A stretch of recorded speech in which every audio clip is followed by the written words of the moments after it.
Okay. All right. I want to welcome everyone to the Senate Transportation Committee. My name is Senator Regina Bertzel, the Chair of Transportation. I will be reading the Senate Committee Right to Know script, and then we'll get into the hearings. So I want to welcome, I'm Senator Regina Bertzel from District 19. Today we will be holding a meeting of the Senate Transportation Committee. Before we get started, I'll read through a checklist to ensure that the meeting that we are holding is in compliance with the Right to Know law. As Chair of Transportation Committee, I find that due to the state of emergency declared by the governor as a result of the COVID-19 pandemic, and in accordance with the governor's emergency order number 12, pursuant to Executive Order 2020-04 and its extensions, this public body is authorized to meet electronically. Please note, there is no physical location to observe and listen contemporaneously to this meeting, which is authorized pursuant to the governor's emergency order. In accordance with the emergency order, I am confirming that 1, we are providing public access to the meeting by telephone with additional access possible by video and other electronic means. We are utilizing Zoom for this electronic meeting. All members of the committee and selected legislative staff have the ability to communicate contemporaneously in this meeting through this platform, and the public has access to contemporaneously watch or listen to the meeting on Zoom or YouTube and via phone by following directions and links provided on the General Court's website. 2, we have provided public notice of the necessary information for accessing the meeting in the Senate calendar. 3, we are providing a mechanism for the public to alert the public body during the meeting if there are problems with access. If anyone has a problem, please email remotesenate@leg.state.nh.us. Again, that's remotesenate@leg.state.nh.us, or you can call 603-271-6931. In the event the public is unable to access the meeting, it will be adjourned and rescheduled. 5, please note that all votes taken during this meeting shall be done by roll call vote. And 6, let's start the meeting by taking a roll call attendance. When each member states their presence, please also state where you are, and if anyone else is in the room with you during this meeting, which is required under the Right to Know law. I'll call the roll. Senator Waters. Senator Waters, I'm at home in Dover, alone in this room. Senator Ward. I am in my home and started, alone in the room. Senator Sherman. Senator Tom Sherman, I'm at home in Rye, New Hampshire. There are others in the house, but I'm alone in the room. Senator Ricciardi. Well, good afternoon, everyone. Senator Denise Ricciardi, District 9. I am in our home in Bedford, and my husband is not in the room, but in the house. Thank you. And I am Senator Regina Bertzel. I am in my home in Hampstead, New Hampshire, and my husband is in the office upstairs and will be walking through periodically. So thank you for that. And without further ado, I will open the hearing on the first bill, which is House Bill 100. And that is relative to driving to the left of an unbroken painted line. And is the prime sponsor, Representative Smith, available? Mm-hmm. Representative Smith? Yes. Okay, go ahead. Welcome. Thank you, Madam Chair and members of the committee for hearing me today. I'm Representative Stephen Smith, Sullivan County District 11, Ackworth, Charlestown, Goshen, Langdon, Leominster, and Washington. House Bill 100 comes to you after a 19-0 committee vote and passed the House on the consent calendar. I'm sure you're familiar with the move over law. There are a few iterations of it. If there are pedestrians or bicycles on the edge of the travel lane, you're supposed to give them a wide berth. We're also supposed to go around emergency vehicles or stop maintenance vehicles. Unfortunately, when we passed that, and it was a great idea, we did not update the statute regarding violations of crossing the center line when you do that. So we actually have two conflicting statutes, both with a fine. So if you give the officer in the tow truck the room that you're supposed to, and you get two wheels over the center line, you can actually get another $75 ticket. This did happen at least once that we know of, which is why the bill was brought forward. In testimony, the state police said that they wouldn't write the ticket in most cases, and I agree. But I did ask him specifically, in a case like that, can you write the ticket? And he said yes, and that's what I'm asking you to help us fix today. So this just adds the exemption to RSA 265-37, motorist duties, when approaching an emergency situation, and says that we're not going to write you. Now, if you get all four wheels over that center line for no good reason, or you don't maintain a reduced speed as the statute calls for, you're still going to get a ticket. But you can't just get a ticket if you are traveling slowly and getting your left wheels on the center line. And that's all the bill does. I'm happy to take any questions that you may have. Any questions from the committee? Senator Waters. Thank you, Madam Chairman, and welcome, Representative Smith. Thank you. I wish I could say it was good to see you, but Wow. I can just hear you. I can just hear you. It's a blank Oh, no screen. video? Okay. So anyways, I had a couple questions of this. Why is it called the Chapman Act? I don't know. I refiled the version that former Representative Flanagan had last time that died because of, there were a bunch of bills we didn't get to last year. I would assume Mr. Chapman was the gentleman who got the ticket. Well, I hope you understand, we generally don't name acts in New Hampshire, so just wanted to. I am But not a fan either.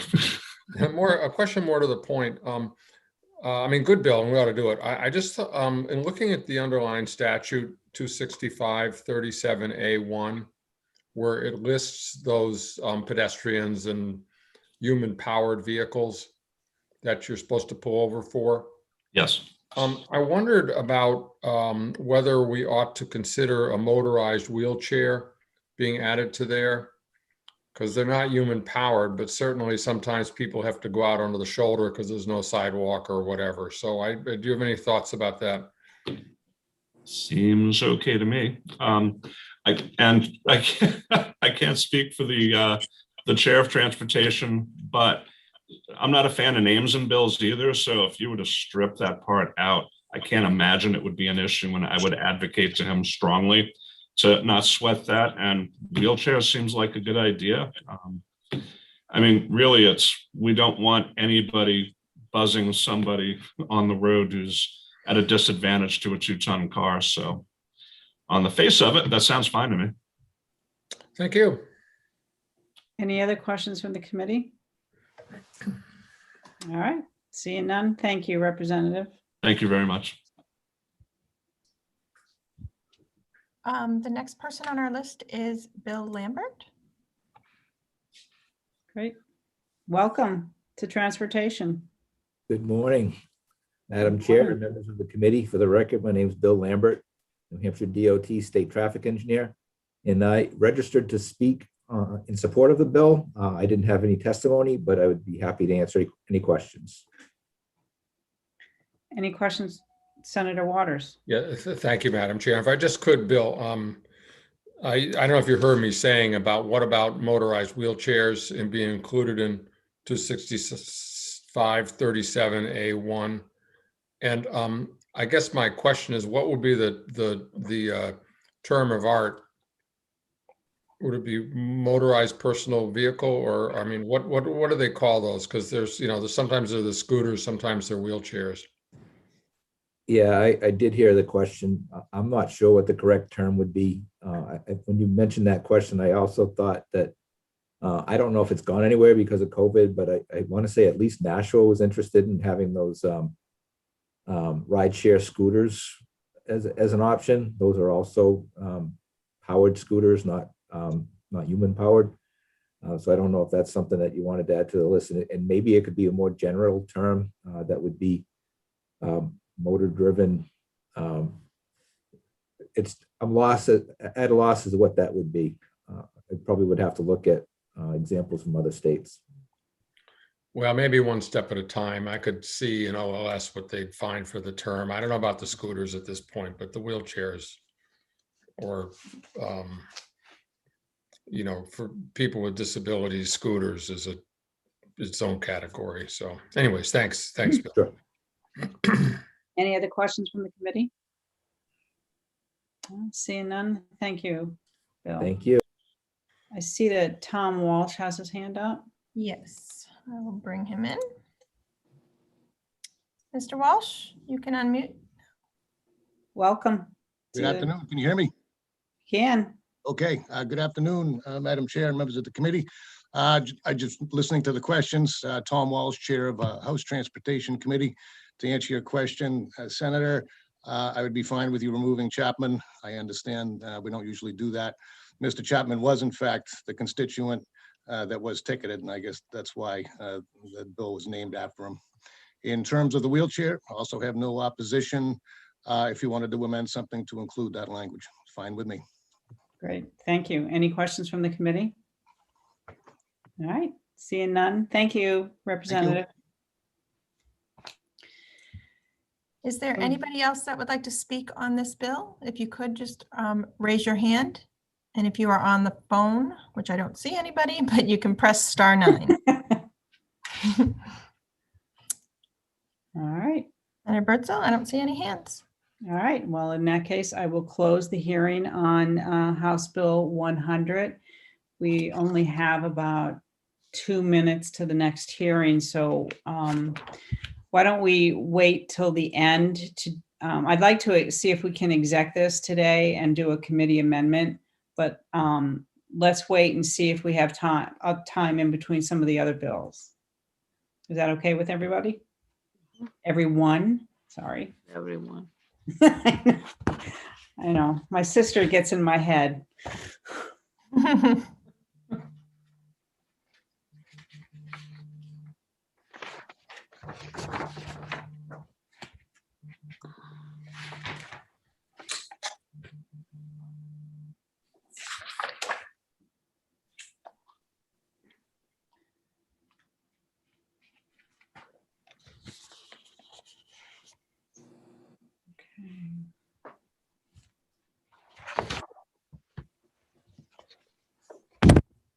So Senator Bertzel, I just counted, we have 29 bills in Alma right now, including the ones that we've already heard.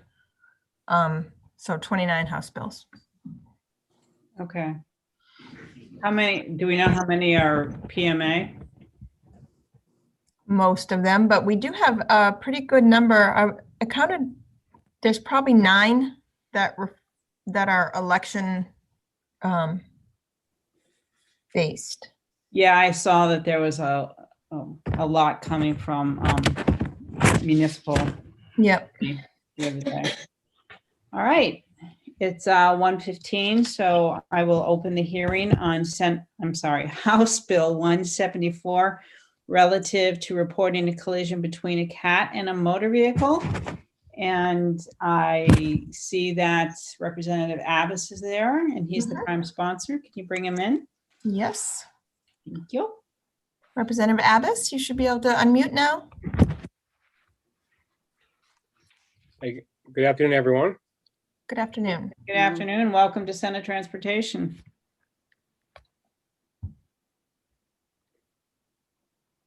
Well, good afternoon, Madam Chair, and members of the committee.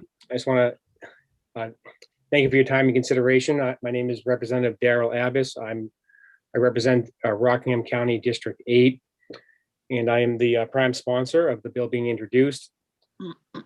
This bill has generated a lot of conversation, but ultimately it's a very simple and straightforward bill. Under the current law, if a person were to strike a dog with their vehicle, that person has a legal obligation to report the incident to the authorities or to the dog's owner. This bill would offer similar property protection to a person's cat. And I refer to the dog's owner because a dog's owner has a vested property interest similar to that of a cat. However, New Hampshire law does not offer the same property right protection for cats as the law provides for dogs. And in fact, for the most part, New Hampshire law requires a person to report any property damage to the authorities or to the property owner if the damage is caused by their motor vehicle. The only glaring exception is if it's the damage is to a person's cat. And literally under the law, if you were to hit a statue of a fake cat with your car, you would have to report that, but not the real cat. And part of me says that the real cat and the fake cat should have at least equal property protection. But I can respond to some of the criticism I've heard or some of the comments I've heard about this bill, because it did pass last year in the House on consent. Unfortunately, was tabled due to the COVID-19 pandemic in the Senate. It did pass this year in transportation again on consent. One of the concerns, this is not creating any new cause of action or creating any private right of action in a civil case. Right now, if a person were to strike a dog and not stop or not report to the owner or to the authorities, that person would face a civil fine. This would just simply put a cat on the same equal playing ground. It does not mean or suggest that someone is negligent simply because their vehicle struck a domesticated animal that ran in front of their vehicle.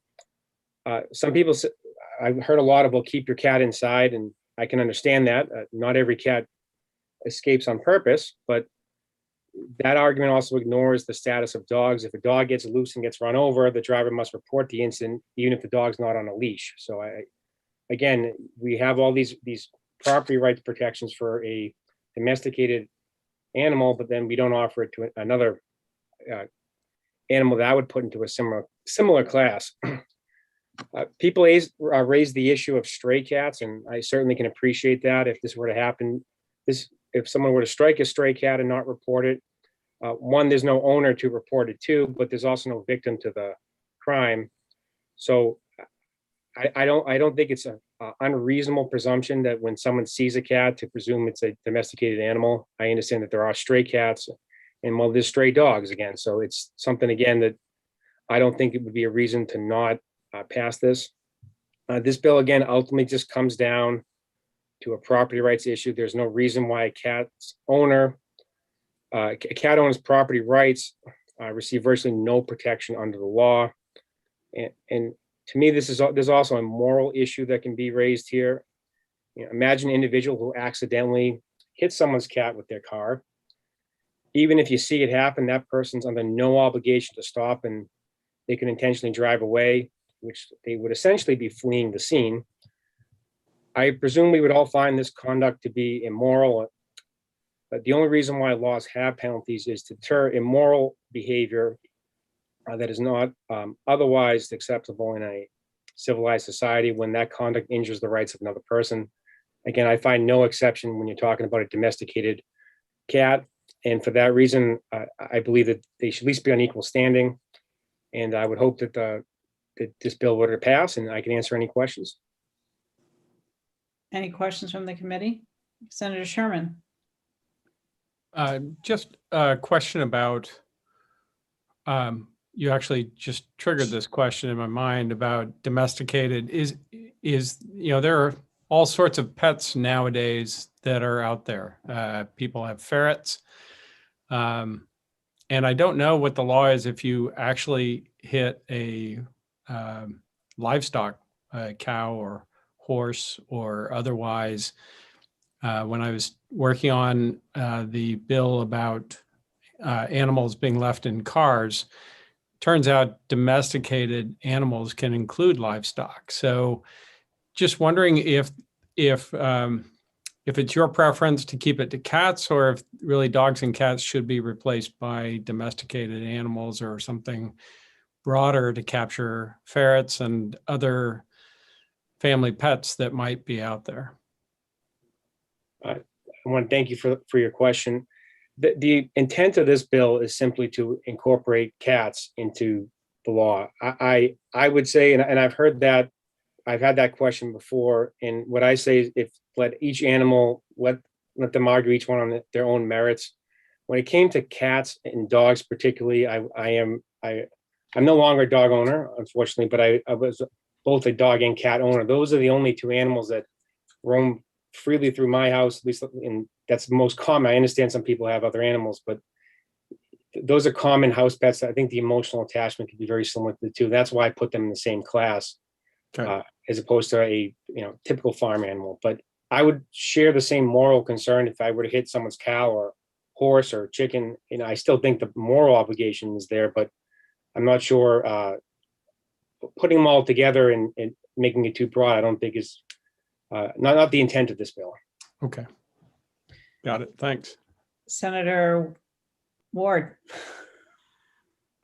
I just noticed the name, well, we just discussed that in the previous bill. This bill is known as Arrows Law. So should that be taken out? Well, I would have no objection to that. This bill is being thank you for your question, but this bill is being filed on behalf of a very concerned constituent.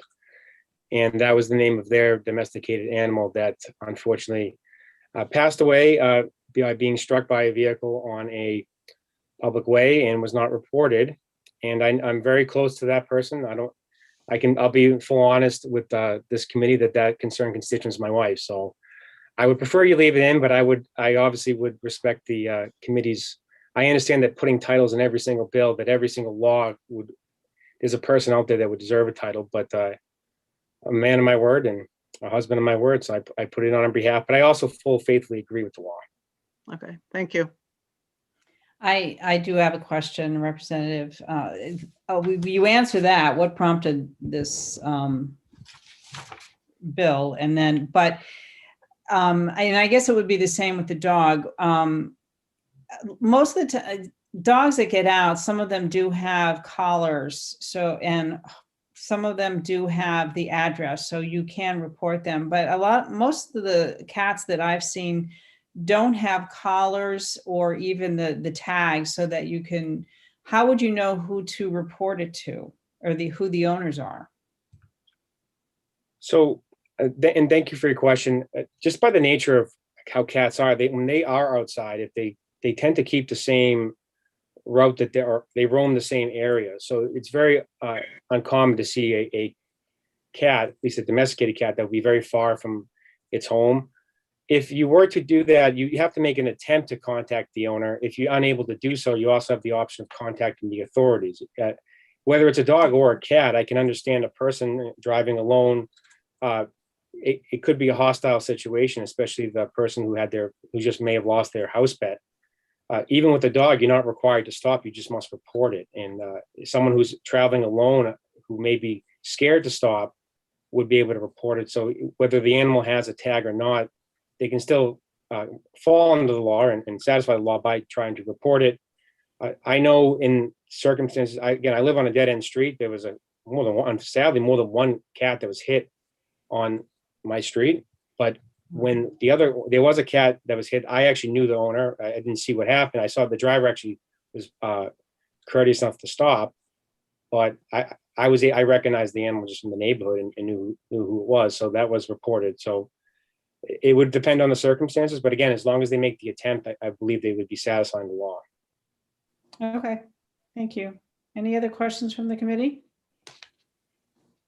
Seeing none, thank you, Representative. Thank you again. Okay, our next speaker is Gina Scrofano. All right. Gina? Yes. Good afternoon, Madam Chair, members of the committee. My name is Gina Scrofano. I'm a resident of New Hampshire, and I'm calling in support of HB 174. I did submit some written testimony to the committee via email, and that does provide any laws or resources that I might cite today or that have already been cited. So the RSAs are in there regarding this issue if you do need them. I want to thank the representative from Rockingham for introducing this bill because I do believe it is an important issue that has been overlooked. I think that he did a great job of highlighting the inconsistencies within existing law. And I do just want to add that there is also an inconsistency there regarding the current level of penalty within these laws. failure to report such an incident involving injury or to property or property damage is a misdemeanor, and those involving the death or personal injury, a Class B felony, while failure to report such incidents involving dogs is a violation. And of course, I don't want to rock the boat here because I know that the House passed the bill as it is currently written. But we are talking about inanimate objects in comparison to sentient valued companions. So I do believe enhancing that penalty to a misdemeanor so it's more fitting and in line with the existing law is at least worth consideration or a conversation, or maybe even to have it in mind for the future. I did appreciate the question from the senator from Rye in regards to broadening this and including all domestic animals. I think it is a very valid point. And I do think that that is something that should be considered in the future as well. I do want to note that the existing law also fails to adequately reflect the significant number of New Hampshire households with cats and how cats are valued by New Hampshire residents. According to a survey conducted by the American Veterinary Medical Association, an estimate of 25.4% of US households owned cats in 2016. The American Pet Products Association survey showed 28%. So when we combine those numbers with the US Census Bureau's household data between 2014 and 2018, an estimated 134,000 to 201,000 New Hampshire households had cats. According to the AVMA survey, the average number of cats per household was 2 cats. And I believe that the number of households with cats likely has increased since then. I do also believe a number of cats that wear collars may have also increased over time. Cats are required to be vaccinated for rabies, and that does provide an attachment for cat collars to show the certification of that vaccination. Studies also show that cat ownership benefits human health and happiness. According to research, cats reduce stress and anxiety and help combat depression. In a 10-year study of more than 4,000 Americans, people with cats also showed a 30% lower risk of death from heart attack. As sentient beings capable of experiencing pain and fear, and who bring such companionship into the lives of New Hampshire residents, I believe cats deserve more than suffering severe injuries or dying alone in the street without any acknowledgement or efforts to help them. And I know we did look at the perspective of considering a driver who may feel they need to flee out of fear. The sponsor did note that there is no required stop. But despite that, however, regardless, the law already acknowledges that fleeing from the scene of an accident or fleeing from a vehicle collision with any type of property or individual is unacceptable behavior. And while we have empathy for those involved in accidents, if someone strikes a cat or any animal for that matter with a vehicle, it should be their responsibility to report it, and they should be held accountable for that. And, you know, lastly, this bill will just grant the acknowledgement that cats deserve when injured by a vehicle, while also giving law enforcement and families the information they need to promptly help and potentially save the cat's life, or provide those families with closure if they do lose their cat to a tragic accident. And that is all I would like to share today. I'm more than willing to answer any questions that you may have. Any questions from the committee? Seeing none. Thank you so much, Gina. Thank you. Okay. Is there anybody else that would like to speak to this bill? You can please raise your hand. I do not have anybody else, Senator.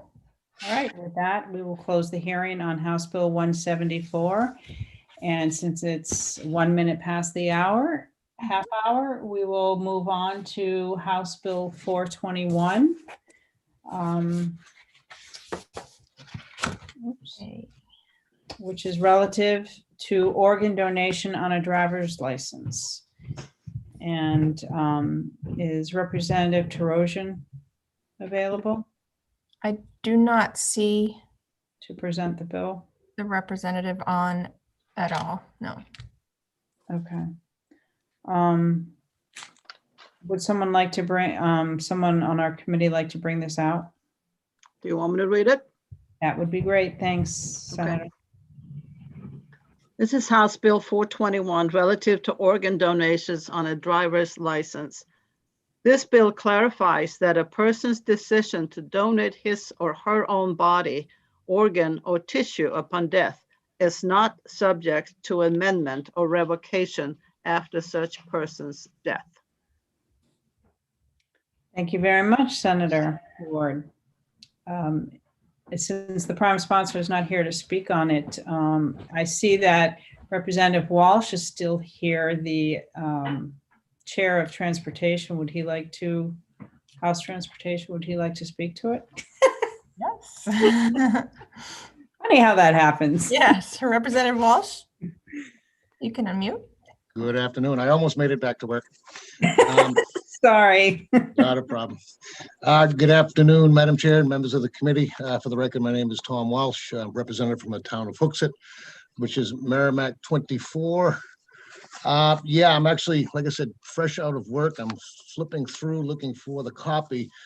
But before I find it, it is actually a simple bill. I guess Representative Terosian had a constituent who I don't recall the details, actually had his choice of donating an organ, which was on his license, rescinded by somebody other. And this language is actually simple, and it just shores up that that is your intent.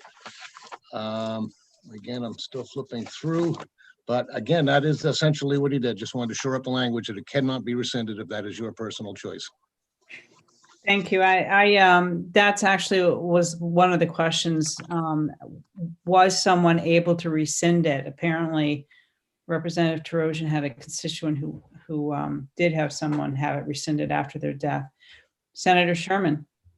Yeah, so this bill, and this is a question, believe it or not, but this bill came before Health and Human Services. I believe it was 2019, because the implications, it actually, I believe it stemmed from a Pennsylvania case who had a relative in New Hampshire, but I'm not positive. But in any case, what happened was the person had donor directed, died, and then the family revoked the donation against their will. Actually, now I recall, the donor was a match for the family member, and when the donation was revoked by the family, the recipient of the intended donation died. So the person who needed the donation died as a result of the revocation of the directed organ. That, I believe, is the background to the, if it's the same. The only question I have, and I don't know if the representative can answer this, is the people who were most concerned, and I'm blanking on their name, and I should know it because I've used them almost all of my career, is the people in charge of transplant. And they actually spoke and worked with the representative the last time this came through to make sure that it did not interfere with the transplantation process, the organ procurement process for the transplant. So my question for the chairman of the House committee was, did that actually come up, whether or not the sponsor had talked to the organ donation organization? Yeah, thank you for the question. I don't recall that conversation. Again, this was a relatively brief hearing. Perhaps it is the case you were referring to. I'm not sure. He didn't get into detail other than to say that it was a constituent of his. And looking at the language of it, just to shore things up and make things specific and clear. Again, it was a pretty brief hearing. And Senator Sherman, we do have Sean Fitzpatrick from New England Donor Services. Is that That's them. Great. Okay. Glad to hear it. Thank you. okay? He's going to speak next. Any other questions for Chairman Walsh? Seeing none, thank you so much. Hopefully we won't have you back. Oh, I might as well stay now. So, Okay. thank you. Okay, Mr. Fitzpatrick, you can unmute now. Yes, thank you, and good afternoon, and thank you for the opportunity to testify today. I am Sean Fitzpatrick. I'm Senior Vice President of Public Affairs at New England Donor Services. We are the federally designated organ procurement organization responsible for the recovery of organs and tissues in New England for the purposes of transplant, and we cover all of New Hampshire in addition to the other New England states. We work with the Uniform Anatomical Gift Act in the state of New Hampshire. We were one of the supporters of the revised Anatomical Gift Act in the 2007-2008. And fortunately, that revision of the act that was passed by New Hampshire and signed into law by the governor actually did fix some of the problems around family vetoing of individuals' decisions to donate. However, it was the language is pretty legalistic, and Representative Terosian thought it would be helpful for the average person that if they could read the New Hampshire Uniform Anatomical Gift Act, that if it was in more plain language, and we support that idea. And so the language in House 421 was done in cooperation with New England Donor Services and Representative Terosian. And basically it just, as mentioned by, mentioned earlier, it basically just reasserts the individual's right in plain language to have their decision honored after their death. And so we support this bill, and we think it clarifies the language and is more helpful. Thank you, Sean. Senator Waters, you have a question? Yes, I do. And thank you, Sean, and thanks for all your organization does. So it seems to me that in the bill, the existing language that says in the absence of a revocation or amendment, then adding by the individual prior to death, then continuing, healthcare providers and procurement organizations shall act in accordance with the donor's decision and may take appropriate actions to affect the anatomical gift.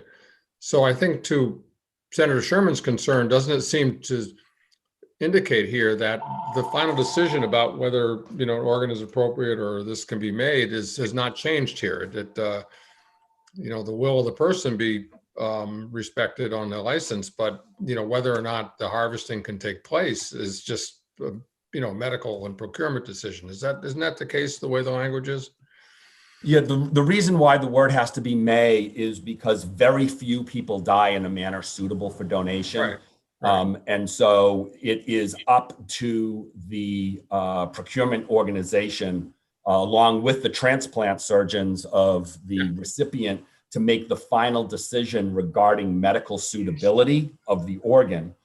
However, it is up to the individual who deceased to make the decision whether or not the donation is authorized. So the authorization decision is made while alive by the deceased person, but the medical acceptance is done by the organ procurement organization and the transplant surgeon. Any other questions, Senator Waters? Nope, thank you. I do have a question, and I know Senator Waters and I had talked about it earlier. If someone has a power of attorney for health purposes, would this impact this? Would this bill still or this RSA, if it were to go into an RSA, override the power of attorney? Power of attorney ends for healthcare, actually ends when the person dies. And so therefore they do not have the right to override this after the person dies. Also, the way the Uniform Anatomical Gift Act as a whole, when read as a whole, is very intent on the idea that individuals have the right to make this decision. So while alive, a power of attorney cannot revoke an individual's decision. So the answer is no, either before or after death, they cannot revoke an individual's decision. Thank you very much. Thanks. Any questions from the committee? Thanks, Madam Chair, for remembering to ask that. I'm glad we got that clarified. It helps when I write notes. If no other questions, thank you very much, Sean. Thank you. Anyone else? Okay, if there's anybody else that would like to speak to this bill, if you could raise your hand. I don't have anybody else on the list and no hands.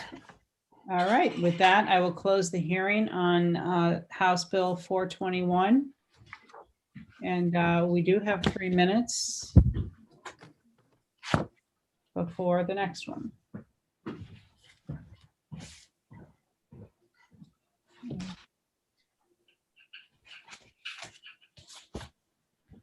Senator Waters, I looked and the Monet exhibit's all sold out through April. But you know, they'll still be there, Yeah, right? Because they've got so Right. many of them. They're sold out till April. How long is it going through? so it wouldn't let me go to May, so I don't know. Yeah, I they do might it a month at a call. time. Month at a time, they sell them. Okay. So is it like May 1st, they'll open May up? I wonder No, when they before open then. it up. Before then, I don't know when. Okay. Some point before then. Yeah. Hmm. Where is it? At the, At the Museum of Fine Arts in Boston.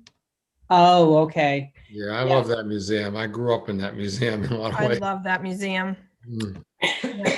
The Basquiat exhibit is extraordinary too. Is it? I Oh, saw that you have to have special times for that too. Yeah, yeah. Yeah, I know when I was working at Raytheon, they had a day that the Raytheon employees could all go and see the Monet exhibit Oh, years ago. Nice. wow. And Yeah. I spent the day there. Yeah, I could just stay there. That was the one where they had all the series paintings, wasn't it? The like 30 of the cypresses and 30 of the cathedral. Yep, That was really amazing to see them all together. I know. And every now and then those screens on the computers, you'll get, where is Monet's Gardens? Oh, yeah. Yeah. Mm. They had a film of him in those gardens at the exhibit, Oh, really? painting. I Yeah, missed that. Ah, with a cigar.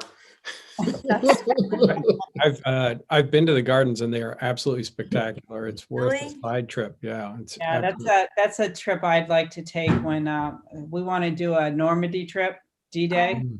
Yeah, talk to me about that before you do it. We had the same guide when we did that Ronald Reagan had and Tom Hanks had. I Oh, agree. wow. And it's just amazing. The history is so rich. And my wife's father was D-Day +2, I think. Yeah, my uncle was killed in the Battle of Saint-Malo and is still buried there in My. St. James Cemetery. So it's incredibly moving. Mm. My ex's uncle was shot down there. Oh, All right, it is 1:45. So I haven't been looking. I'm presuming we're on time, or are we too early? no, we are good. Okay. So I'm going to open the hearing on House Bill 451 FN, relative to organizations authorized to issue decals for multi-use decal number plates and relative to Gold Star family decals for motor vehicles. And I see Speaker Packard. Mhm. Good afternoon, Madam Chairman, members of the committee. Good afternoon. Welcome to Senate Transportation, Mr. Speaker. Haven't been there in a while. Yeah, couple years. Yeah, a couple of years. This bill here started out, and it was combined in the House Transportation. It started out asking for a permit, and for an issue or decal for the Masons of New Hampshire. And this did make it over to you last year, and then COVID hit, and it got tied up as many other bills did. The House combined a number of bills they had, and they added the Knights of Columbus, and they also added the free charge for decals for the Gold Star families. That was all added in after I introduced the bill for the Masons. So those are the three parts of the bill. Don't know if you have any questions or not. I know the chairman is still on the line. If you have any questions on the third part, I wasn't part of that. That was done in committee. Okay, great. Any questions from the committee? Just a quick one, and welcome, Mr. Speaker. And I don't know whether either of you, whether you or the chairman knows about whether we're going to be seeing any more of these, or should we hold it for a little bit just to make sure we've reconciled the ones that we've done? Because we've run into that issue sometimes where we have several of these and we don't get the numbers right. Honestly, Senator, I don't know. I do believe the chairman is still on. Maybe he could answer that question for you. Thanks. We'll find out one way or another, but thank you. I think the chairman of transportation may be able to answer that. But any other questions for the speaker? Seeing none, thank you very much. Okay, thank you, Madam Chairman. That was too easy. Okay. Okay. Our next speaker on our list is Kevin Grady. Oh, sorry. It's Susie. There he goes. Okay. Mr. Grady? Yes, thank you very much. Madam Chair, members of the committee, my name is Kevin Grady. For the record, I'm a 23-year resident of Hooksett following a 25-year career in Air Force. And today I'm here representing the State Veterans Advisory Committee. We voted on a portion of this bill. We voted on the HB 361 bill, which was on the free decals for the Gold Star families portion, or it was combined with the two other bills to produce HB 451. But as someone who was kind of involved at the very beginning of this process where we started to go to stickers, we found that because Massachusetts has a license plate for literally everything you can name related to the military, and then because of our software, you're talking about $150,000 to $180,000 to get this done. We came up with this idea of a sticker, and that way you can just do the sticker, and those can be done at minimal price, and they're all kind of the same generic plate and the same generic thing in the computer system. And we've kind of put out at our State Veterans Advisory Committee, and the Senator Birdsell, who sits on our committee, would know this very well, that we basically told anybody that wants a new plate, if you want a plate for your Air Force Commendation Medal, it's going to be a decal plate. So that's why the Gold Star families one went through as a decal plate, that with our full support on that issue. I'm led to believe from Mr. Warren Perry, who is the Deputy Adjutant General, that the initial lot of these stickers that they bought 200 and some odd sets of these stickers. And hopefully we're not going to go through them that fast, which is part of the reason why his folks wanted to put this bill in to waive that $10 fee for the decals. We just don't need, he can absorb that out of his existing budget without making the families of one of our fallen service members you have to pay kind of nuisance charge, I would say. We really do, as a State Veterans Advisory Committee, support these kinds of bills because we believe that when one of us serves, all of us serve. And the more visibility that we can have that our family members serve while we're serving, we like that better. So subject to your questions, that's all I wanted to do, is pass on our unanimous support for this bill. Thank you, Mr. Grady, and long time no hear from. Not since Tuesday, Senator. Or last Tuesday, a week ago. Nope. All right, any questions for the committee for Mr. Grady? Seeing none, thank you very much. And Thank you. can we have Chairman Walsh come on? Yes. Okay. Yep, Welcome thank you again. Thank you. And I guess I need to do this again for the record. Tom Walsh, Representative, Merrimack 24, Town of Hooksett. Thank you very much. Yes, to answer Senator Waters' question, the committee joined all three of these bills that dealt with decals. These are the ones that the committee felt favorably on. So this is it. There are no more coming over that deal with decal plates this year. I believe that was your question. So we've received everything that you're bringing over, that you've sent over for decals are all in this one bill. Correct, correct. Senator Waters, does that answer your question? Well, I think we'll just have, didn't we do one, or didn't we have a Senate bill? Did a decal? Yeah, I think you sent one to me, yes. Yeah, I just want to make sure we got the Roman numerals right. Oh, okay, now I see where you're going, yeah, on Yeah, the 2 years list. ago, we messed up on that, and it Yeah. caused all kinds of headaches. I'll take a look at that also to make sure. Yeah, we can check too, but Would thank it- I'm wondering if it would be feasible to add ours to this one and put them all together and then have the House concur, but we can talk about you. that. Yeah, we'll figure it out, but yeah, Yep. that might be the way to go, but thank you. Fair enough. All right. Thank you, Chairman. Thank you. Okay. Okay, our next speaker that we have signed up is Mr. Perry.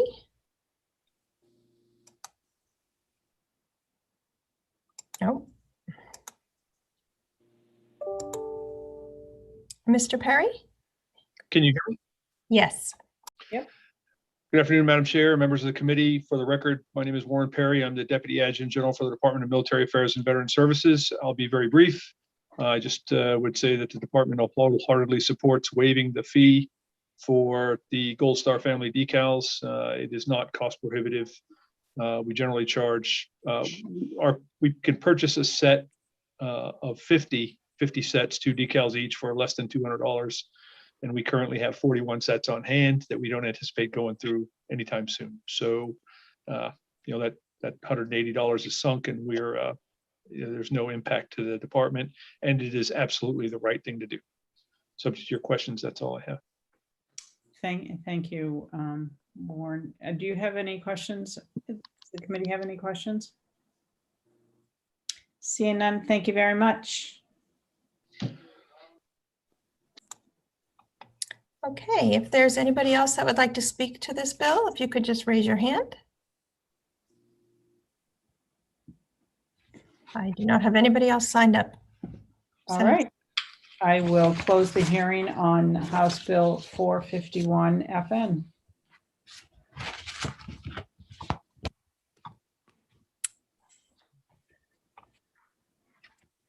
There's about 5 minutes. Do you want to go in exec and do a couple of these, or do you want to wait till the end? Wait till the end. Yeah, let's do them all. It takes so long to do the roll call just to get into exactly what we now. Good point. Good point. That's crazy, really. All right, so it's at 2. Yes. All right, so I will recess until 2.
So Denise, it is good to get back in the gym, isn't it?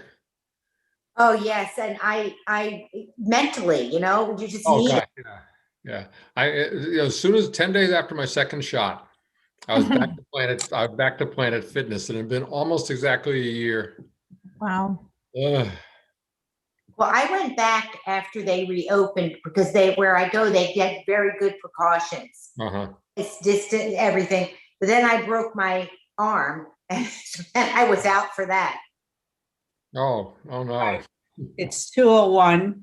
So, and I know that the prime sponsor of this bill is waiting in the wings. So I will open the hearing on House Bill 496 FN relative to license plate covers. And Representative Pearson, welcome.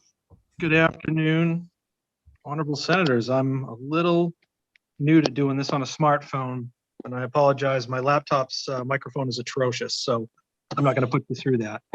So for the record, I am Representative Steve Pearson. I serve as the Assistant Majority Leader in the House from Rockingham District 6 in Derry. And this is House Bill 496. To put simply, it has to do with license plate covers that can be applied or should not be applied to a vehicle that are colored, smoked, or tinted. If you recognize this bill, it's because it did come over on consent last year as well as this year, and of course got caught up in the omnibus that was COVID. So I sent an email to all of the members of the committee with my presentation, including photographs of examples, just so you could get an idea. And I'm not going to sit here and read you my presentation, but basically the other thing that I included in that was some snippets of basically almost 30 other states that in some form or fashion not allow covers in various forms. And currently under New Hampshire inspection statute, this is not permitted. And as we all know, sometimes when things are not permitted in the inspection, that's a snapshot, and tomorrow they end up back on the vehicle. So this gives a little bit of teeth to this if you're moving down the road now. And it's funny, when some of the folks on House Transportation, when I first brought this up, didn't really think much of it until I said, hey, when you're driving around for the next 3 days, you're going to see these now that you're aware of them. And I got some very interesting feedback about how, wow, now that you've pointed it out, these are starting to become a thing, and the various level of tint and darkness seems to increase as time has progressed. So, as we all know, the purpose of a license plate is to identify a vehicle and make it unique amongst other vehicles. So clearly the intent of a license plate is for it to be visible and shown. And this provides some clarity to the existing statute as far as that goes. And that's pretty much all I have. If anybody has any questions, I'm not sure if there was members of law enforcement that had testified in the House on this, but I'm not aware of who's lined up to testify. Thank you, Representative. Any questions from the committee? Good idea. Let's see if we can get it through this time. I do just have one question though, Representative. What is prompting the tinted license plate covers? What's the rationale behind it? I mean, some of it is they're color coded to the car. It's more of a, I don't want to use the word fashion because that's certainly not what you do with a car, but maybe decor is probably a more better term. And some of it honestly is just to make it difficult to read their license plate, really.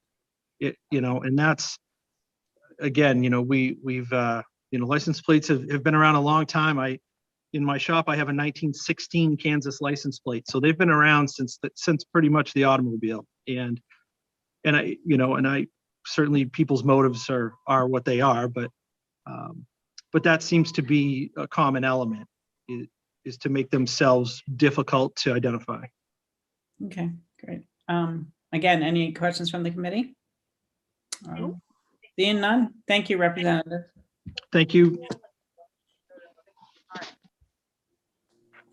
Okay, is there anybody else that would like to speak to this bill? You can raise your hand. Okay, and Senator, I do not have anybody else signed up either. All righty then. We do have some law enforcement on. Do you want me to bring somebody in? Not unless they want to speak. So. All right.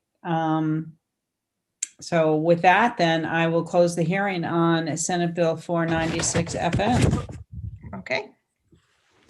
Thought I saw a hand, but I didn't. Okay. Huh?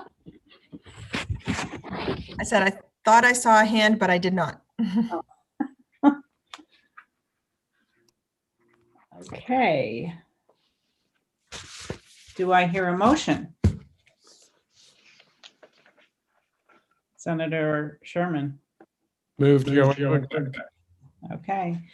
Senator Sherman moves to exec. Senator Rishardi seconds. So let's do them kind of in numerical order. Senate House Bill 100, the driving to the left side. I think what we can do is create a committee amendment. If you want, stripping out the Chapman and adding the wheelchair, the motorized wheelchair to the language. Madam Chair, I took a little time to get it right. What we need to do. Mm-hmm. So we'd strip that out, and then what we'd do is we'd say amend 265:22, comma, Roman 1, parentheses D, close parenthesis. Yeah. And what it would say is, it would say a pedestrian that exists, a pedestrian, comma, a motorized scooter or a mobility device, comma, and then it would continue with the existing, pedestrian powered, person powered stuff that's already in there. So it would be adding that phrase. Okay, that's in D. Yeah. So in order to pass, a pedestrian, comma, a motorized scooter, comma, Or a mobility device, okay. comma. Senator. Excuse me. I'm sorry. God.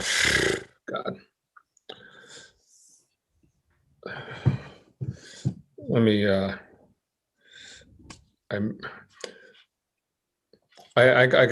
think I got that wrong. I meant to say, I'm sorry. I just have written it down 2 places, scribbling here. A pedestrian, comma, motorized wheelchair, comma, or mobility scooter.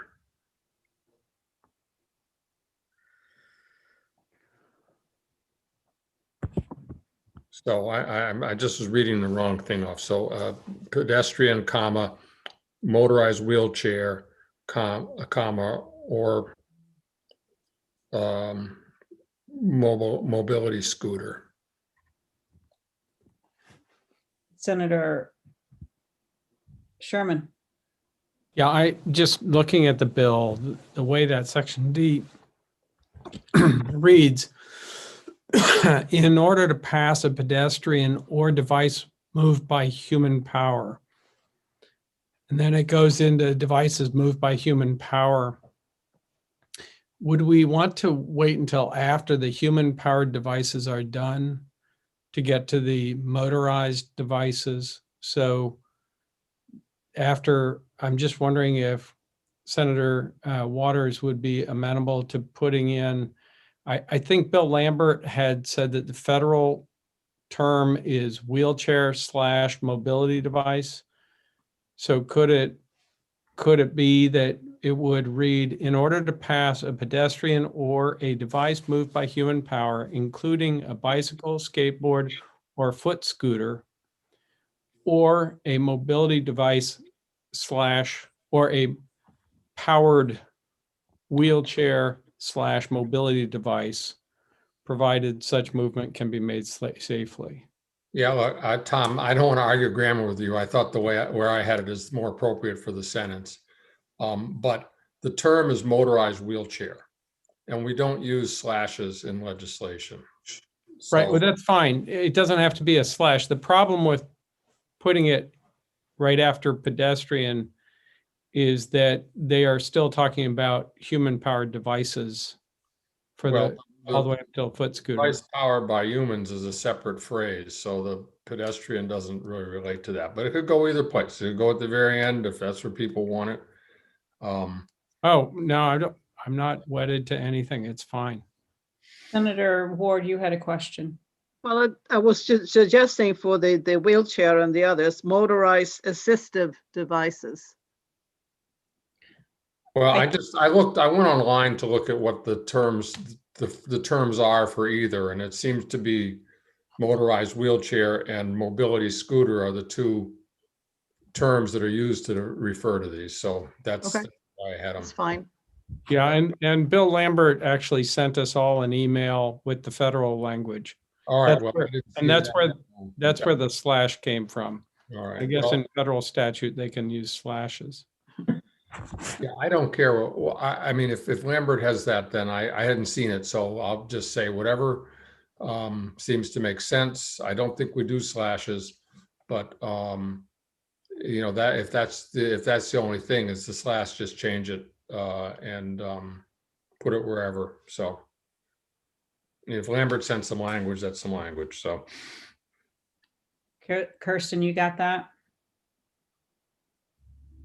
So I want to clarify what exactly. I figured you would. Yeah, I'm not sure. I have the original sentence Senator Waters wrote down, and then I do have the email of the language from Bill Lambert. So I'm not sure which one you want me to use.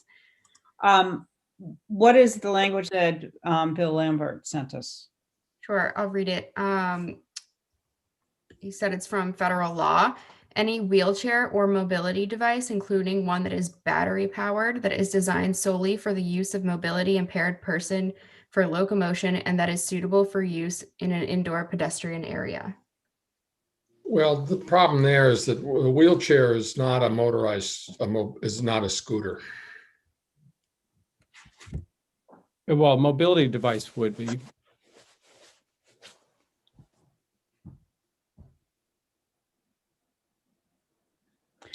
So the other place I saw it was a motorized wheelchair or a motorized scooter or device.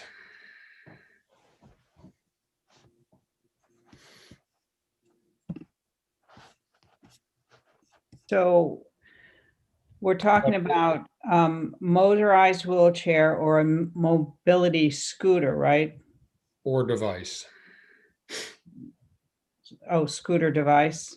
Scooter or device. So it'd be a motorized wheelchair Mobility scooter or device. device. Yeah. Is everyone okay with that language? Sure. Fine. Okay. Now the question is, where do we want to put it?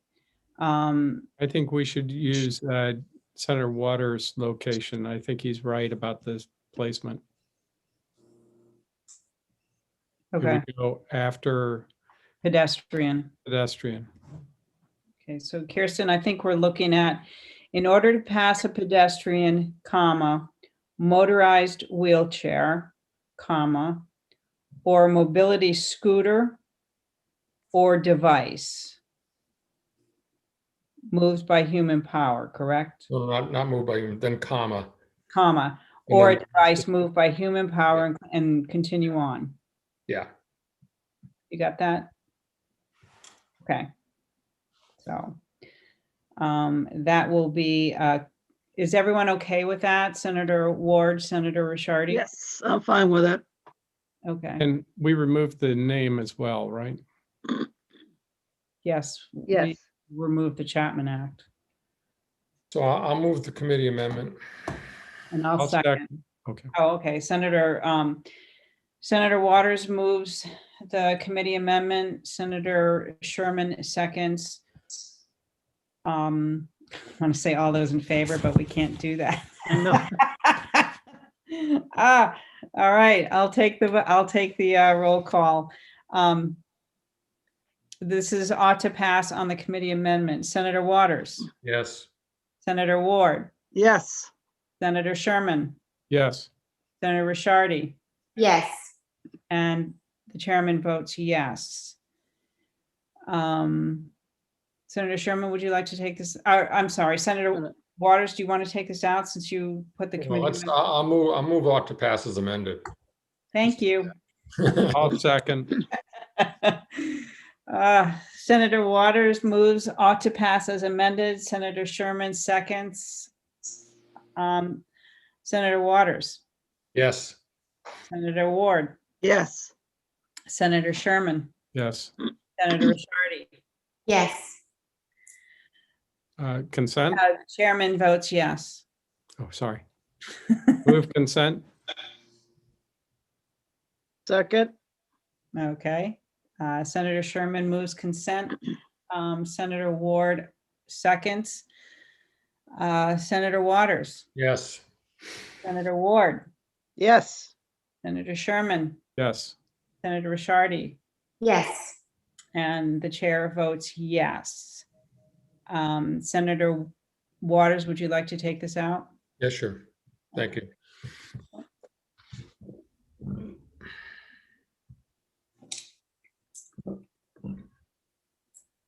And Kirsten, can you just make sure everybody gets a copy of it for our files when the amendment's done?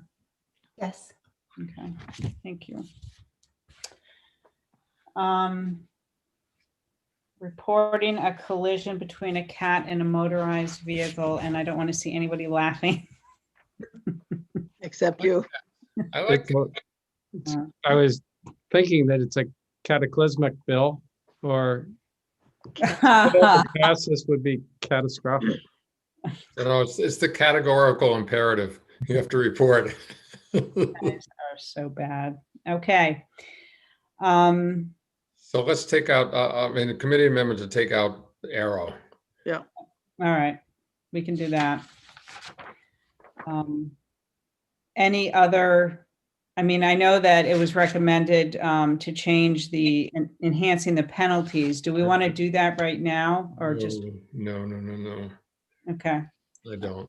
I just, and I don't want to really change this at all, but it's interesting. I did a quick search looking at livestock, and livestock are protected if you recklessly damage them, which would include killing. But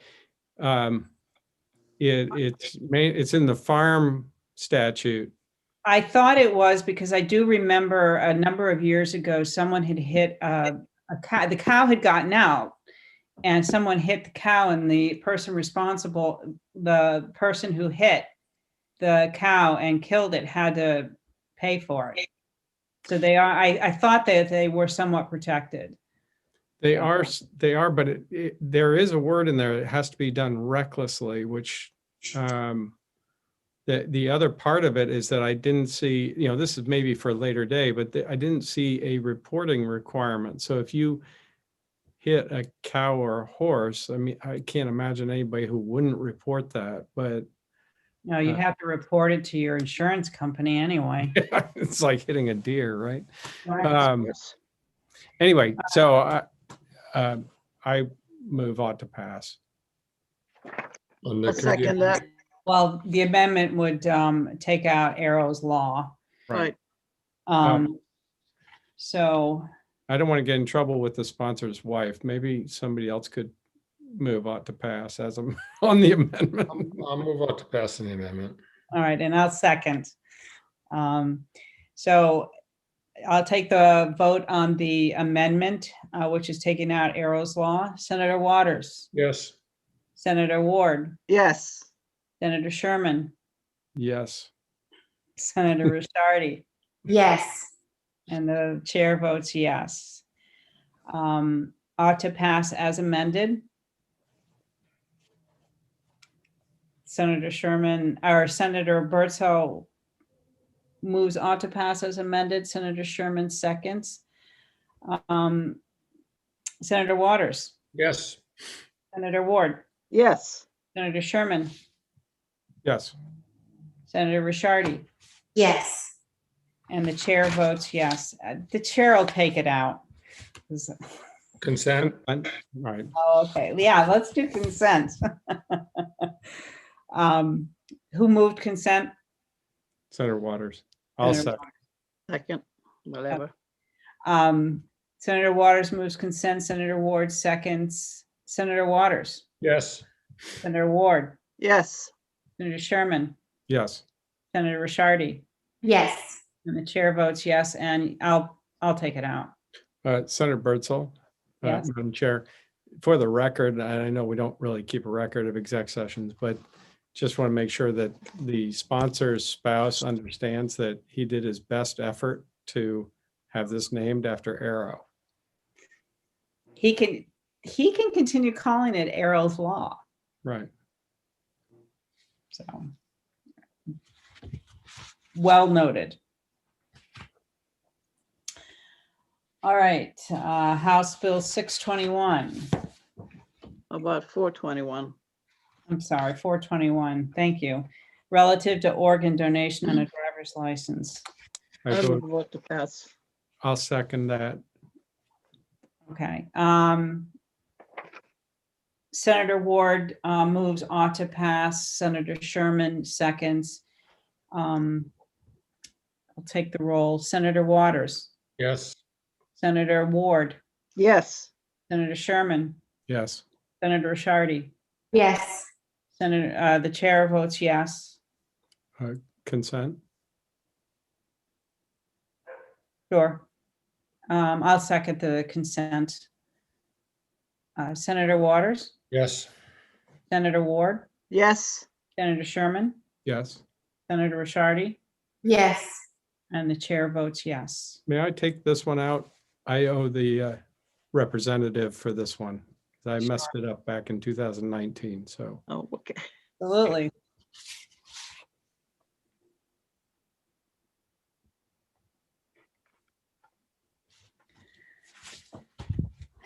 As 174 was OTPA.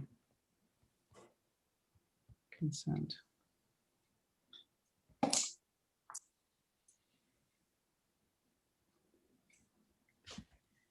And Senator Sherman, you're taking out 421, correct? Yep.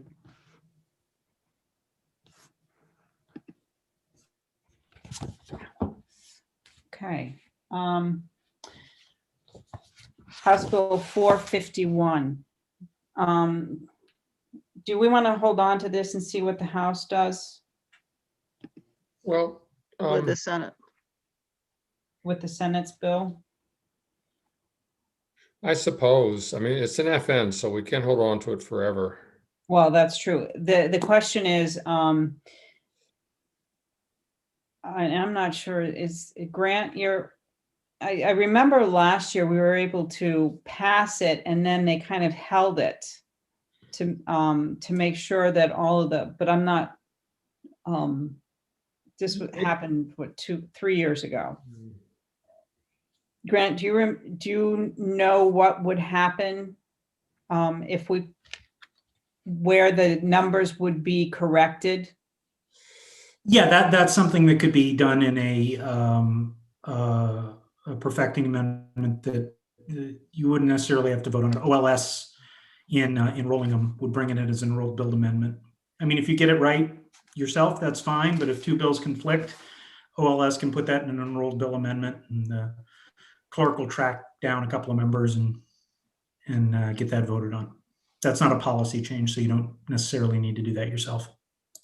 Okay. Well, the one question, Madam Chair, would be, I'm having a computer problem, so I couldn't get into OneDrive and the transportation folder. But I don't know, Kirsten, if you could look into the Senate bills folder and find the bill that we passed that had the decal. Now, I believe that was the omnibus bill. Let me look though. That makes it even harder. Yes, it was 131. With the it's looks like it Well, you know what we could do is that hasn't been scheduled for a hearing yet. So if you could check in there and see, I mean, the question is, what is its Roman numeral? Is it, sometimes OLS is, if they catches it, they're pretty good at this. Yeah, But I don't know if you can look at 131 and see what Roman numeral we gave that decal. 'Cause Kirsten. I could bring in a committee amendment. I mean, I could bring in an amendment over in the House if we have to change the Roman. I would have to look at the amended copy. I can't have access to our VPN while live streaming, so I actually can't. Okay, hold on. I might be able to do it. If Trisha, So I'm I have it. not see why we can't just we can't pass this unless there's another reason to hold on to it. Grant, you have it? I don't know Yes, what. hold on. Yeah. That's the committee report. Sorry about that.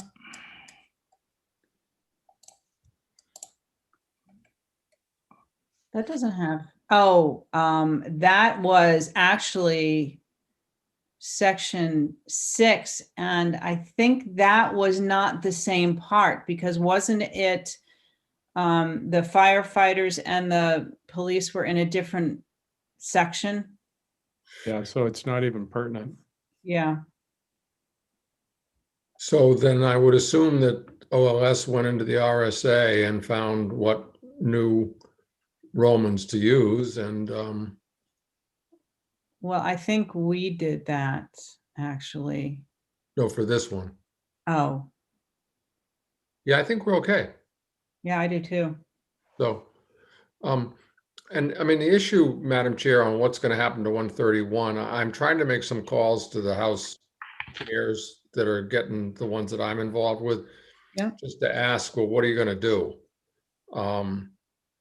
And I would assume that, if they Don't take it down yet, Grant. Okay, I'll reshare it. Yeah. I mean, it just seems to me that if we get into an issue where they somehow have tabled 131, that we'd find another bill to put the things we want onto, but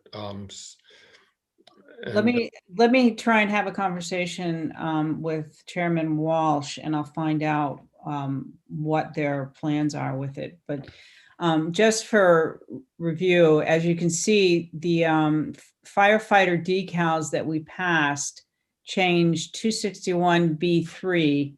This is actually 261, where did I see it? B9. yeah, so they're different. They're different sections, so.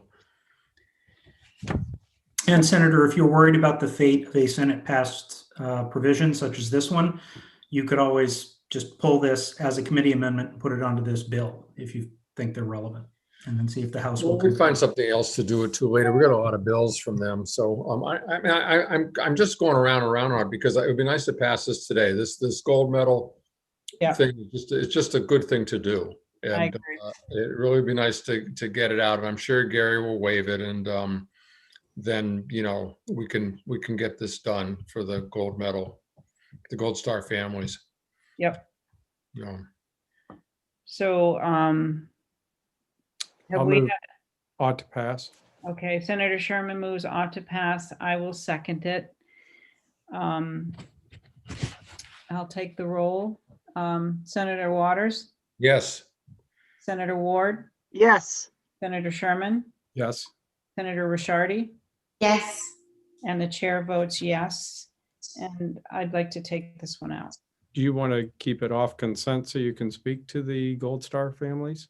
No, but that's a no.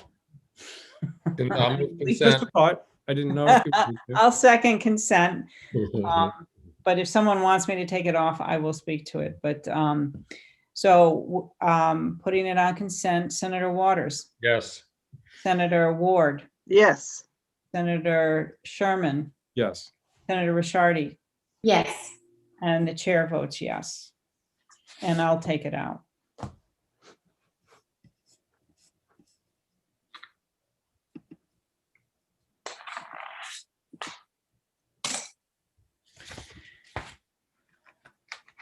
All right, last one, license plate covers. Ought to pass. Second. All right. Senator Ward moves ought to pass. Senator Sherman seconds. Any discussion? Okay. Senator Waters, Yes. Senator Ward, Yes. Senator Sherman, Yes. Senator Rishardi, Yes. and the chair votes yes. And, Consent. consent? Moot. Okay. Who moved consent? Senator Sherman moves consent. Senator Ward seconds. Senator Waters, Yes. Senator Ward, Yes. Senator Sherman, Yes. Senator Rishardi, Yes. and the chair votes yes. And I I'll will, take this one out. okay, Senator Ward will take this one out.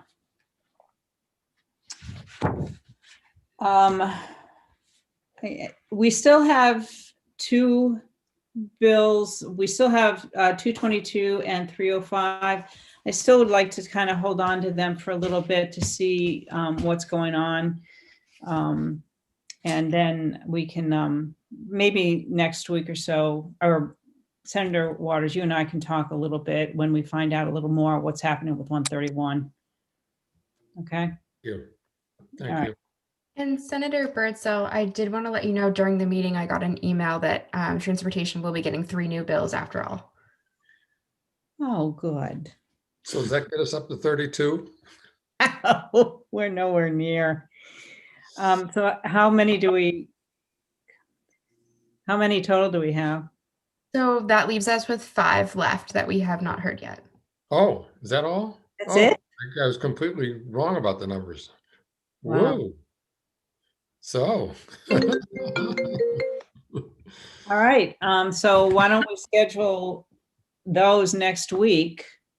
I may have a chancellor conflict for next week. Let me just check.